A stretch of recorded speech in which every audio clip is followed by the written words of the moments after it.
O sono fugiu de meu marido, o rei Assuero. Ele pediu que trouxessem o livro das crônicas do reino. Ao descobrir que Mardoqueu, meu primo, havia desmascarado uma conspiração contra sua vida, tramada por 2 de seus guardas. Surpreso, o rei perguntou quais honras haviam sido concedidas a Mardoqueu. Seus servos responderam que nada fora feito. Nesse momento, Amã entrou no pátio, planejando pedir ao rei a execução de Mardoqueu. O rei, desconhecendo suas intenções, pediu a opinião de Amã sobre como honrar alguém que ele desejava distinguir. Amã, cheio de vaidade, pensou que o rei se referia a ele e sugeriu um tratamento grandioso: vestir o homem com roupas reais, colocá-lo no cavalo do rei e proclamá-lo honrado pelas ruas da cidade. O rei, satisfeito com a ideia, ordenou que Amã fizesse isso por Mardoqueu, para a grande humilhação de Amã. Ele teve que cumprir cada detalhe, conduzindo Mardoqueu pelas ruas e proclamando sua honra. Após o desfile, Mardoqueu voltou à porta do rei, enquanto Amã, profundamente abalado, correu para casa.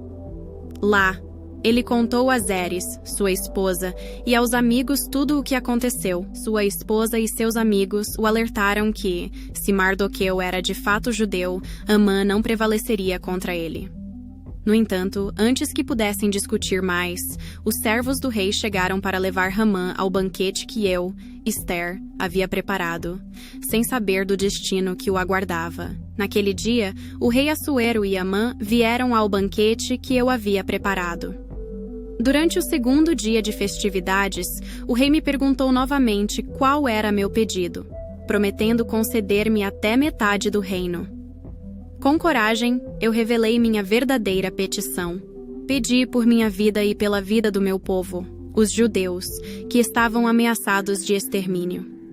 Expliquei que havíamos sido vendidos para a destruição e que tal perda seria irreparável para o reino. O rei, surpreso e indignado, perguntou quem havia tramado tal atrocidade. Foi então que revelei que o inimigo era Amã, o opressor presente entre nós. Amã ficou imediatamente aterrorizado diante do rei e de mim. Assuero, tomado pela ira, levantou-se e saiu para o jardim do palácio. Enquanto o rei estava fora, Amã se lançou aos meus pés, implorando por sua vida. Quando Assuero voltou e viu Amã prostrado sobre o leito onde eu estava, interpretou a cena como um ataque contra mim, exacerbando ainda mais sua fúria. Nesse momento, Harbona, um dos camareiros, informou ao rei sobre a forca que Amã havia preparado para Mardoqueu. O rei, decidindo prontamente, ordenou que Amã fosse executado na mesma estrutura que ele havia erguido para meu primo. Assim, Amã encontrou seu fim, e a ira do rei se acalmou, começando uma nova esperança para nosso povo. Naquele dia memorável, o rei Assuero, meu marido, me surpreendeu ao me conceder a casa de Amã, nosso inimigo. Mardoqueu, meu primo e protetor, foi chamado à presença do rei após eu revelar nossa relação familiar. Assuero, em um gesto de confiança, entregou a Mardoqueu o anel que antes pertencia a Amã, simbolizando sua nova posição de autoridade. Profundamente preocupada com meu povo, me prostrei aos pés do rei, implorando que ele anulasse os planos nefastos de Amã, que visavam exterminar os judeus. O rei compassivo estendeu seu cetro de ouro para mim, sinalizando sua disposição de ouvir meu pedido. Com coragem, pedi que ele revogasse as cartas que Amã havia enviado a todas as províncias, planejando nossa destruição. O rei então nos deu permissão para escrever um novo decreto. Com o apoio de Mardoqueu, redigimos cartas permitindo aos judeus que se defendessem de qualquer ataque. Estas cartas, seladas com o anel real, foram rapidamente enviadas por mensageiros a cavalo, garantindo que todas as 127 províncias soubessem do nosso direito à defesa. No dia marcado, os judeus se uniram, prontos para proteger suas vidas e propriedades. A cidade de Suzã exultou, e Mardoqueu foi honrado com vestes reais, simbolizando a nossa vitória e o reconhecimento do rei. A alegria inundou nosso povo, transformando o medo em esperança. Muitos se uniram a nós, admirando a força e a proteção divina que recebemos. Assim, um dia que seria de luto se tornou um tempo de celebração e gratidão. No dia 13 do mês de Adar, um dia que deveria trazer destruição ao meu povo, ocorreu o contrário. Nós vencemos nossos inimigos. Em cada cidade, os judeus se uniram para se defender, e ninguém pôde nos resistir. O temor de Mardoqueu, que era respeitado e influente, se espalhou por todo o reino, e até os líderes nos apoiaram. Em Suzã, derrotamos 500 homens, incluindo os 10 filhos de Amã, nosso maior inimigo.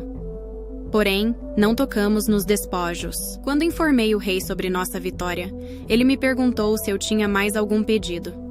Pedi um segundo dia para os judeus se defenderem em Suzã, e ele concordou. No dia seguinte, derrotamos mais 300 inimigos, reafirmando nossa vitória. Esses dias se tornaram um tempo de banquetes, troca de presentes e ajuda aos pobres, garantindo que as futuras gerações lembrem-se da nossa libertação.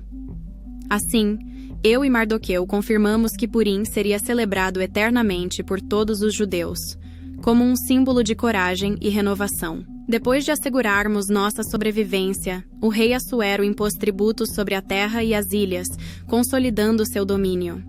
As façanhas do rei e a grandeza de Mardoqueu foram registradas nas crônicas dos reis da Média e da Pérsia. Mardoqueu, que se tornou o segundo homem mais poderoso do reino, foi admirado entre os judeus e respeitado por todos. Ele sempre buscou o bem do nosso povo, promovendo a prosperidade e garantindo nosso futuro. Com sua sabedoria e liderança, Mardoqueu se destacou, assegurando paz e prosperidade para nossa descendência. Espero que minha história aumente a fé de meus irmãos em nosso Deus Altíssimo. Agora se inscreva em nosso canal e compartilhe minha história. Coloca aqui nos comentários qual a próxima história vocês gostariam que contássemos aqui. Até a próxima!